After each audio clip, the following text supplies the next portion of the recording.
Welcome all of you viewers to our first episode of Indoor Voices. Today we've got Bob and Melinda Allen with Allen and Company Environmental Services. Melinda is the president and CEO, and Bob is the vice president. So it is great to have you guys with us today. Thank you so much for lending your expertise. And listen, let's just jump right in. First question, how long have you guys been doing ductwork cleaning? This started back in 1983. I was a chimney sweep here in Texas, and I was cleaning chimneys, and I had a few ladies said, excuse me, but do you clean ductwork? And I said, no, ma'am, but I sure will find someone that can do it for you. So I started looking. There was nobody doing it in Texas. So I went home and I checked my ductwork. Goodness, it's dirty. And so from there, I started working on the premise of developing a system to clean ductwork. So Melinda, were you a chimney sweep? I started working with the company in 1991, and at first in the office, and then very soon he had me out on the trucks actually cleaning ducts and crawling into them to clean them sometimes too. So she's a great vent person, I tell you what. She was good. There we go. That's awesome. So for Indoor Voices and for the folks out there, we're going to be drawing from you guys your expertise on HVAC cleaning, right? Because a lot of that is central to the indoor air quality. So biggest question that I ask a lot of folks, or a lot of folks ask any HVAC person, how often should you have your HVAC ductwork inspected and cleaned? Well, I would say after a cleaning, it's good for probably 5 years, but before that, because you have a new house or building built, and immediately it gets a fine layer of dust through the system usually, and it's dirty from the beginning. So I would say a yearly inspection in commercial, and then every 5 years after you've had it cleaned. unless you notice a problem. Yeah. So I know when kind of brainstorming with you guys, we talked a little bit about the difference between maybe cleaning and maintenance. Is there a difference between cleaning and maintenance? Are there different approaches? Well, definitely. A lot of times facilities managers are paying for a maintenance contract, and homeowners too. Well, we have somebody that comes in twice a year and checks. They're there to check that the system runs, that it's in running order. They don't, in our experience, they don't actually even report on whether it's clean or not. And so you can say, well, I've had somebody maintaining my system. How did we not know that there was mold all over it? That's just not in their wheelhouse. And so they don't necessarily bring it up. There we go. So to pile it down a little bit, does the typical HVAC technician even understand the difference, or what do they understand between cleaning and maintenance? They're not cleaning people. They're, like Melinda said, they're mechanically involved, but they say we're going to clean it, but they're not really cleaning it. They may vacuum the outside of the coil at the least, but we've never seen really anything that went into more depth than that. So how does a commercial facility manager or building engineer ensure the longevity of their HVAC ductwork in unit? Well, there's a lot to that. One thing is is good housekeeping, because the less dust there is in the area, the less that's going to get pulled into the unit. A very important thing is making sure that any water leaks, any kind of water damage is taken care of right away, because mold growth immediately in 48 hours ensues upon water damage. So if that's happening, then you're pulling spores into the system.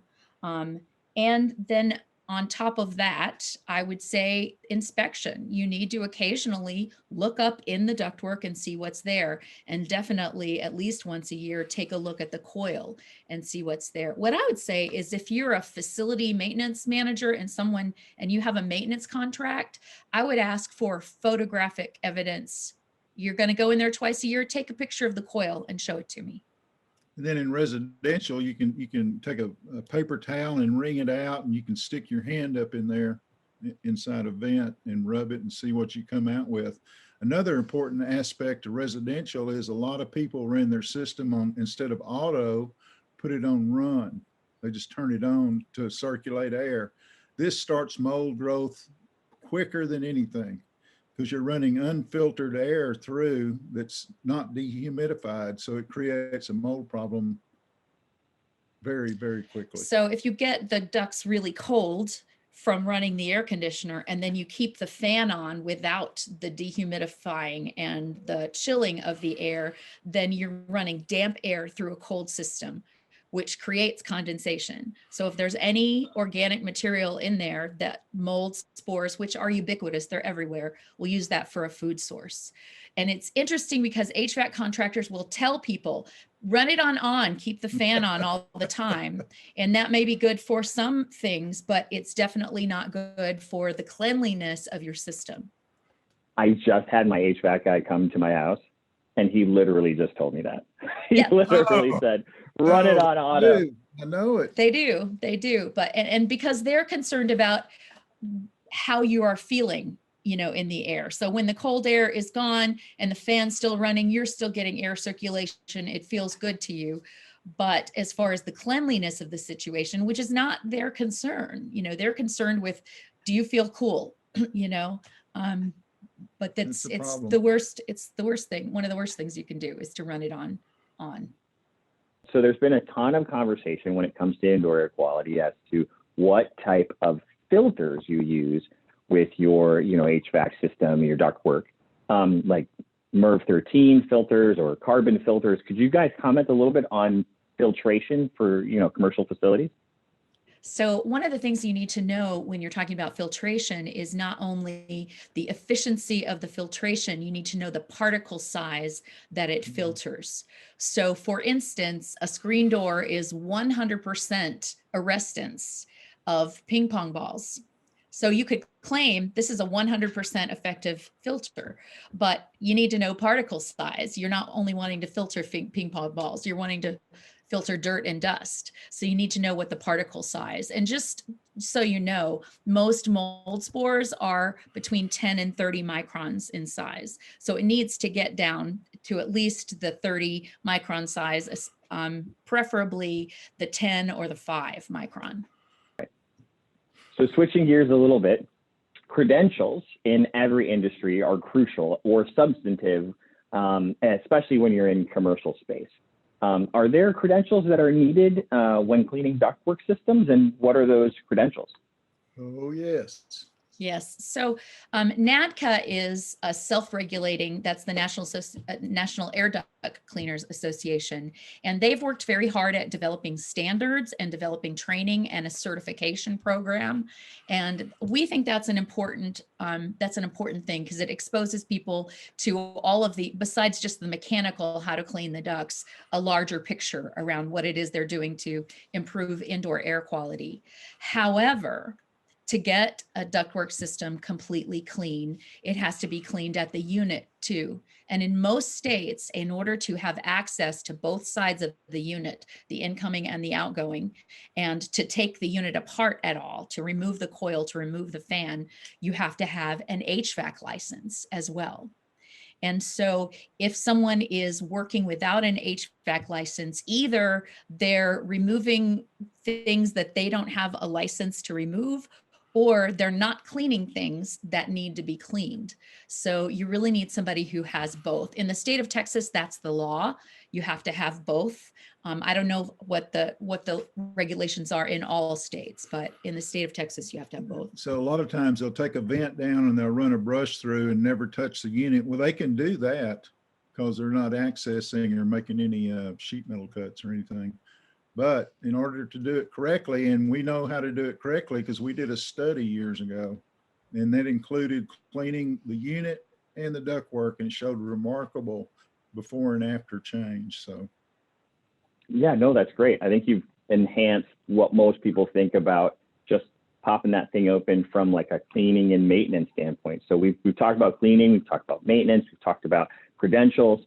But is dirt the only issue with HVAC systems? no. Definitely not. And dirt and dust is annoying. And you can definitely find that your housekeeping gets better once you've had your HVAC system cleaned. You don't have as much dust deposit everywhere. But the more dangerous thing is mold. That mold spores are everywhere. They're outdoors, they're indoors, but they can build up indoors. And if you have an allergy or a sensitivity or have an immune compromised system in any way, then it's possible for mold to actually make you sick. It's the more likely culprit in sick building syndrome or in a building related illness than any other substance. Serious business. Bob and Melinda, I know you guys had said, hey, yeah, there's dust, that there's an issue, and mold is also an issue. When it comes to hospitals and health and mold, can you talk to us a little bit about that? Well, aspergillosis, which is an infection that is caused by a specific mold, Aspergillus, is one of the top 3 hospital-acquired infections, and it can be extraordinarily dangerous for people who have compromised immune systems. In other words, people who are sick enough to be in the hospital. That's basically everybody, that's there. And its dangers are that it can manifest in various ways. It can get into your respiratory system, which is a very common way. But also, if you don't have a compromised immune system, but you've just had a surgery, it can actually, you can get an injection. They call it an injection exposure, which means that it somehow gets into a place in your body where there's an opening. And and can actually set up an infection on a particular site, which at some point could then become systemic as well.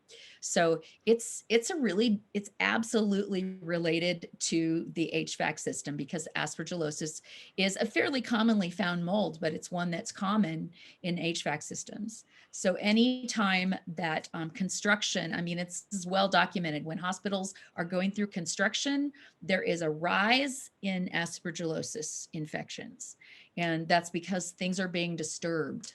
So as Bob was pointing out, the mechanical part of if you're going to work in a hospital is really understanding the engineering controls for containment, for not allowing whatever it is you're working with to leave the environment in which you're working and possibly enter other areas of the hospital, is extremely important. And that's where instead of just HVAC or duct cleaning, it's where your actual mold training needs to come in, or mold certification, because that's what's going to teach you how to use engineering controls to contain those particles that could be harmful. So you guys know that mold is such a big deal, but you actually have another portion of your business where you take care of mold specifically, correct? Yep. Absolutely. Yeah. We're licensed. There we go. For mold remediation. And the story about that, if you want to hear it, is that, Bob talked about, we did a study. We commissioned a study in, 1989, something like that. And we just went to a lab and said, we want to know if our duct cleaning works, because it was a new thing. He'd been just doing it for a few years, and he was basically making it up as he went along, but trying to be, customer service is what Bob Allen is all about. So he wanted to make sure he was doing it right. And so they commissioned a study, he and his partner at the time, and just let it be up to the scientists what and how they set up the studies. And they set it up, they did their research and found out that as far as sick building syndrome or building related illness, that the number 1 culprit seemed to be mold.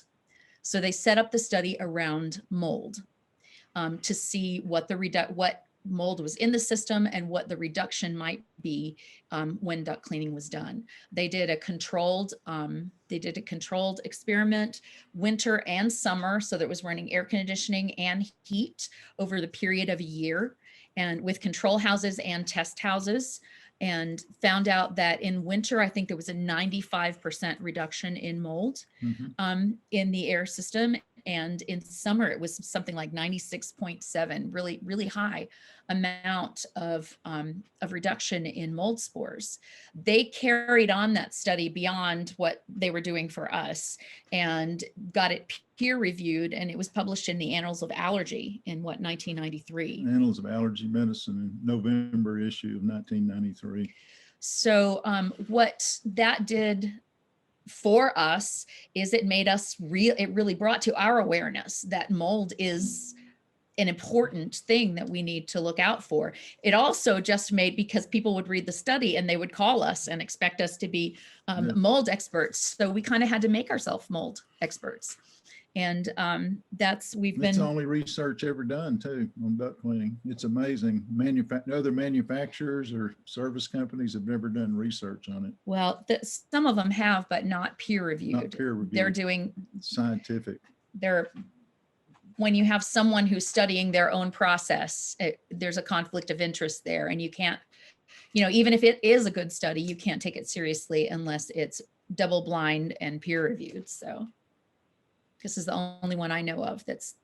And you had the issue things. of mold in hospitals. Facility managers there, I can't tell you how many times I've seen mold in the HVAC system in a hospital, and they ignore it. They call it dirt. Don't talk about that, and they just let it go by, which I can't believe a lot of times. But there was an explosion in a hospital recently outside, and it shook up, rattled the ductwork, and the ductwork was so dirty that it just spewed out dirt and stuff from it. And a ductwork in a hospital ought to be clean enough that you don't have that dirt. But what happens, you have chemicals go through the system and it becomes sticky enough to start trapping dust on it. And that becomes a food source for the mold. So Melinda, I'm going to put you on the spot for a second. But you did help in writing some of the mold statutes for the state of Texas, correct? Could you take us through that project a little bit? Well, let me clarify that my words are in that, but Bob was the one who was actually invited to sit on that committee. So I wrote the documents that he brought to the committee.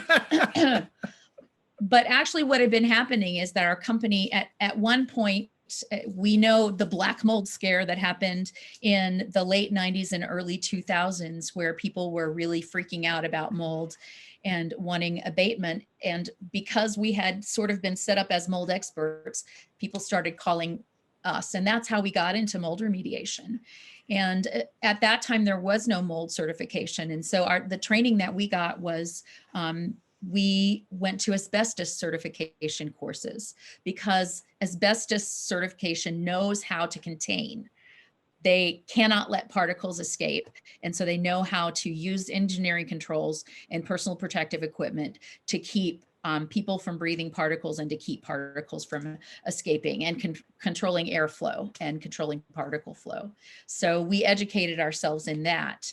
And when insurance companies were paying for everybody who saw any black mold in their system, there were lots and lots of people that were getting mold remediation. I'm going to put big quotes on that. And people, since it was completely unregulated, everybody who wanted to just hung a sign and said, "I'm a mold remediator." And so what we decided to do was to hold training courses, so that we could train other contractors how to do it correctly. Because what we knew is, if you do it incorrectly, you're actually going to make the problem much worse. And so in developing that, we called it Mold Boot Camp. We had a 3-day intensive course that taught everything from the medical side of what the problems with mold could be, what building syndrome was, what building related illnesses are, how mold acts, what it needs to grow, and therefore what it needs to be removed. We had a 3-day boot camp that we took all over the country. We would just fly into a place and set up for 3 days, and contractors would come. We trained over 5,000 people in the United States. And from 1999 to 2002, we probably trained over 5,000 people in the United States and Canada and other places too, flew in to our courses. So when it was being discussed, and we were actually, I did testify before the Texas Senate to say, we need regulation for mold. It was completely unregulated. And the question at the time was, well, is it necessary to regulate it? And we felt very strongly that it was necessary, because people were getting ripped off financially, and they were often being put in positions where their health was compromised. And it was scare tactics that was doing that. That could be a whole nother program, is the scare tactics that people use to make you think you're going to die from the mold in your bathroom. But getting clear about what's a danger and what's not a danger, and then making sure that the people who were setting themselves up to mitigate it were actually able to do that correctly was important. So once we testified that it was important, and then they decided that, yes, we do need to license it, then they formed a committee of people who had been doing the work. And I already had all the written materials from having taught the course. I was the education and training director of the company for many years.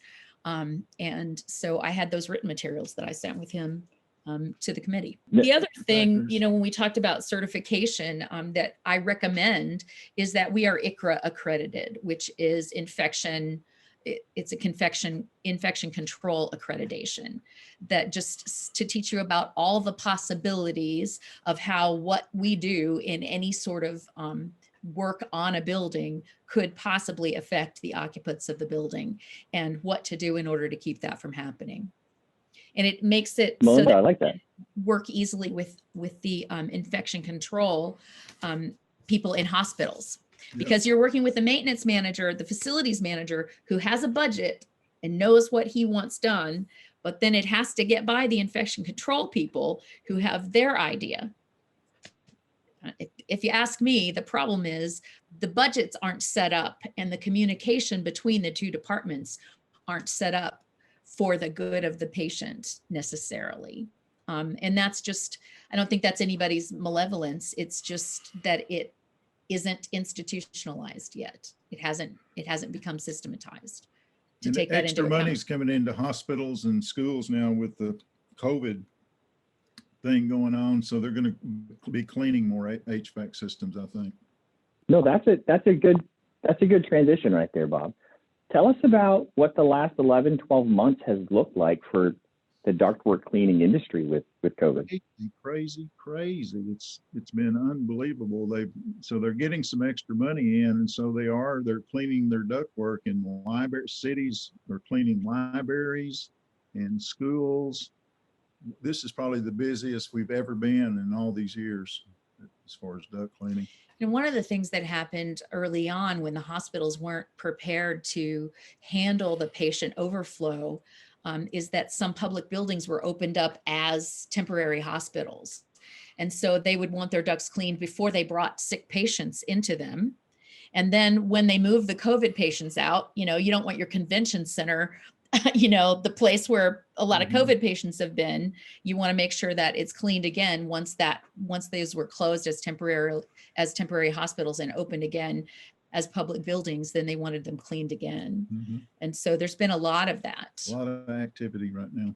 And especially like in food manufacturing plants and food handling places, if they have employees that get COVID, they're having us come in and disinfect in general, and often clean the duct system before they open back up, after they identify the employees that need to isolate. And that's some of the advanced equipment we use is electrostatic sprayers that actually are, one side is a different charge than the chemical going out. So it adheres to itself better instead of just spraying stuff that just goes everywhere.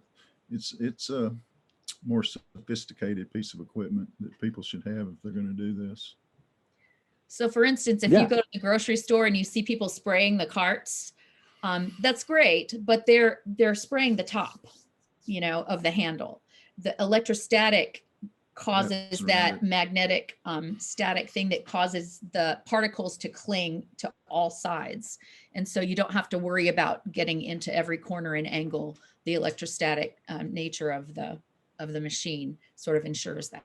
So you can blow that down the ductwork and it'll adhere to it all through it. So I've heard a lot about UV light within kind of the air handler. Does that work? Is that something you guys do? Well, UV light works on coils. If you set it up right on the coils, if the light is sitting on the coils, it will work over time. It will not work if it's just in the supply where air's coming by. Melinda can explain that better. But So the thing about UV light, and this is the thing about any kind of disinfectant, is you have to know the kill rate and the kill time.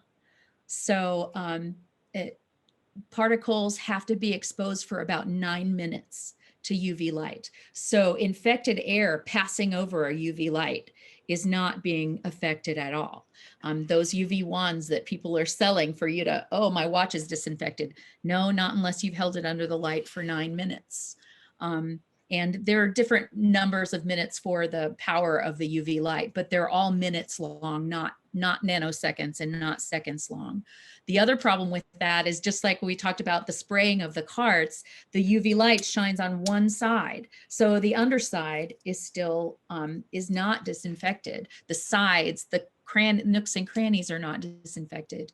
The other thing is, if there is a coating of dirt on any surface, the UV light will not penetrate the dirt. It's going to kill the bacteria, but it's not going to clean off the dirt. So if you're going to put UV on your coils, you need to make sure that your coils are clean first.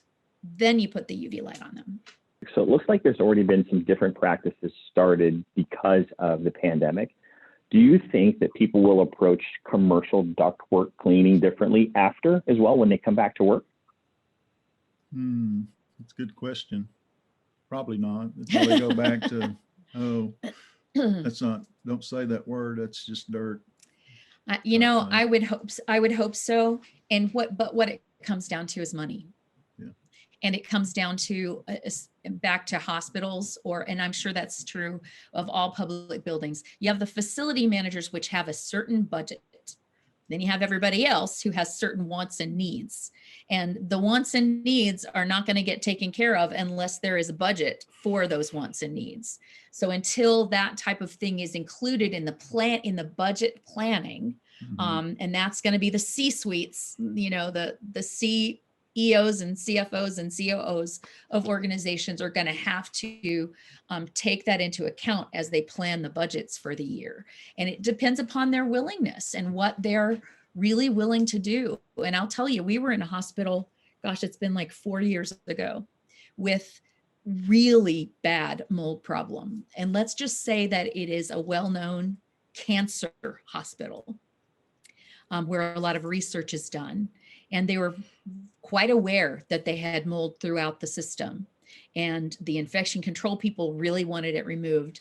The facilities managers were saying, well, we don't know. The C-suite was in on the meeting.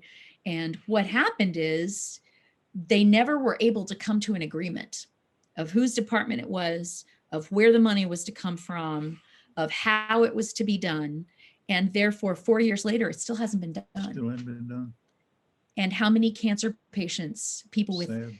terribly compromised immune systems, are passing through that hospital or staying for long periods of time in that hospital day after day after day. And it's because they're still fighting about the budget. See, here's what's amazing in hospitals. This blows me out. Everything in a hospital is regulated by, it's called the, what's it called? The general.